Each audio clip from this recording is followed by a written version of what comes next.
दोस्तों, क्या आपको पता है प्लूटो क्यों भयानक है, जिसे आज हम यम भी कहते हैं। यह सौर मंडल का सबसे बड़ा बौना ग्रह है, लेकिन प्लूटो को कभी सौर मंडल का सबसे बाहरी ग्रह माना जाता था। लेकिन अब इसे सौर मंडल के बाहरी काइपर घेरे की सबसे बड़ी खगोलीय वस्तु माना जाता है, क्योंकि काइपर घेरे के अन्य वस्तुओं की तरह प्लूटो का आकार और द्रव्यमान काफी छोटा है। क्या आपको पता है इसके आकार के बारे में कि यह पृथ्वी की तुलना में कितना है और प्लूटो को क्यों इतना भयानक कहा जाता है? इसके पीछे का राज क्या है? दोस्तों, अब हम बात करेंगे इसके आकार के बारे में। इसका आकार पृथ्वी के चंद्रमा से सिर्फ 1/3 है और सूरज के इर्द गिर्द इसकी परिक्रमा की कक्षा भी थोड़ी बढ़ती जाती है, लेकिन यह कभी तो वरुण की कक्षा के अंदर जाकर सूरज से 30 खगोलीय इकाई यानी 4.4 अरब किलोमीटर दूर होता है और कभी दूर जाकर सूर्य से 7.4 अरब किलोमीटर पर पहुंच जाता है। यह प्लूटो काइपर घेरे के अन्य वस्तुओं की तरह अधिकतर जमी हुई नाइट्रोजन की बर्फ और पानी की बर्फ एवं पत्थर का बना हुआ है, लेकिन सबसे पहले क्लाइड टॉम्बा ने खोजा था। उन्होंने 18 फरवरी 1930 को खोज लिया था, लेकिन उसका आकार सही से पता नहीं था, जैसा कि आज खोज द्वारा पता चल गया है।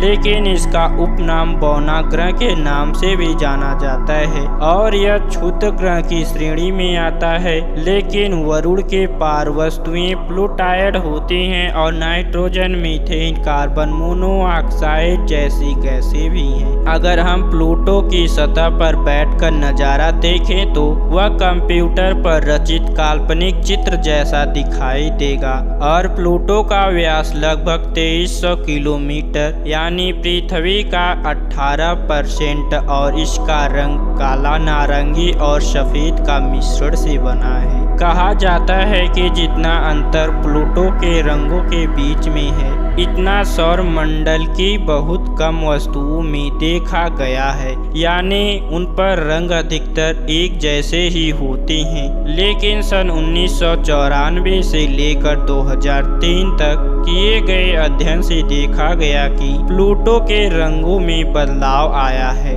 उत्तरी ध्रुव का रंग थोड़ा उजला हो गया था और दक्षिणी ध्रुव का थोड़ा गाढ़ा। माना जाता है कि यह प्लूटो पर बदलते मौसमों के संकेत थे और इसकी कक्षा अजीब है। यह बाकी ग्रह के बाहर एक अंडाकार कक्षाओं में सूरज की परिक्रमा करता है, लेकिन प्लूटो की कक्षा वरुण की कक्षा की तुलना में कभी सूरज के ज्यादा समीप होती है और कभी बहुत दूर। इसकी कक्षा बाकी ग्रहों की कक्षा की तुलना में ढलान पर थी। इसका आकार बहुत ही छोटा था। इससे पहले सबसे छोटा ग्रह बुध यानी मर्क्यूरी था। प्लूटो बुध से आधे से भी छोटा था।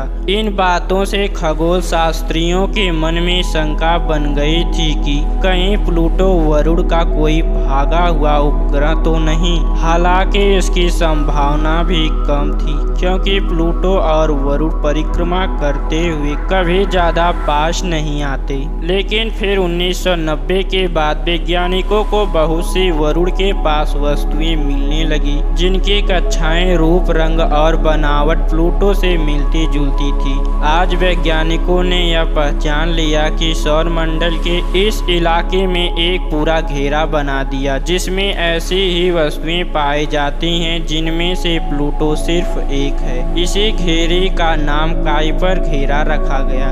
लेकिन 2005 में काइपर घेरे से भी बाहर एरिस मिला, जो प्लूटो से बड़ा था। यह सारे अन्य ग्रहों से अलग और प्लूटो से मिलते जुलते थे। अंतर्राष्ट्रीय खगोलीय संघ असमंजस में पड़ गए, क्योंकि उन्हें लगने लगा कि ऐसी कितनी ही वस्तुएं आने वाले सालों में मिलेंगी। तो क्या यह सब ग्रह थे या फिर प्लूटो को ग्रह बुलाना बंद कर दिया जाए? लेकिन 13 सितंबर 2006 को इस संघ ने ऐलान किया कि प्लूटो ग्रह नहीं बल्कि एक बौना ग्रह है। अब वक्त आ गया था प्लूटो की भयानक दुनिया को देखने का। जबकि न्यू होराइजन्स अमेरिकी अंतरिक्ष अनुसंधान संस्था नासा का एक अंतरिक्ष शोध यान जो प्लूटो के अध्ययन के लिए छोड़ा गया था। उस यान का प्रक्षेपण 19 जनवरी 2006 को किया गया था, जो 9 वर्षों के बाद 14 जुलाई 2015 को प्लूटो के सबसे नजदीक से होकर गुजरा। उस समय इस यान की प्लूटो से दूरी लगभग 1250 किलोमीटर थी और यह लगभग 14 किलोमीटर प्रति सेकंड के वेग से गुजर रहा था। लेकिन जो ये तस्वीर आप देख रहे हैं उसी समय की ली गई है, जबकि प्लूटो के 5 ज्ञात उपग्रहों में से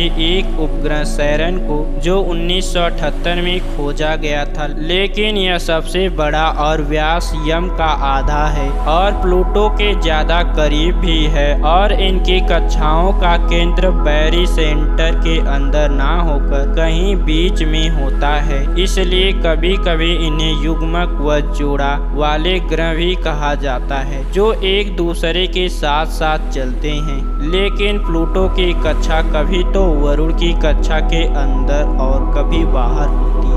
लेकिन प्लूटो का बहुत पतला वायुमंडल जो काफी भयानक है, जिसमें नाइट्रोजन, मीथेन और कार्बन मोनोऑक्साइड है। जब प्लूटो परिक्रमा करते हुए सूरज से दूर हो जाता है तो उस पर ठंड इतनी बढ़ जाती है कि इन्हीं गैसों का कुछ भाग जमकर बर्फ की तरह इसकी सतह पर गिरने लगता है, जिससे उसका वायुमंडल और भी पतला होता जाता है। और जब प्लूटो सूरज के पास आता है तब इसकी सतह पर पड़ा बर्फ का कुछ भाग गैस बनकर वायुमंडल में चला जाता है, जिससे उसका वायुमंडल इतना खतरनाक हो गया है कि उस पर एक समय में गैसें बर्फ में होती हैं, जबकि दूसरे समय वही गैस में उड़ जाती हैं। और छोटे आकार के कारण प्लूटो को सूरज की एक पूरी परिक्रमा करने में 248.09 वर्ष लग जाते हैं। तो दोस्तों, आपको प्लूटो के बारे में काफी कुछ जानने को मिला होगा। अगर वीडियो अच्छा लगा हो तो एक लाइक और चैनल को सब्सक्राइब करें। वीडियो देखने के लिए धन्यवाद। जय हिंद, वंदे मातरम।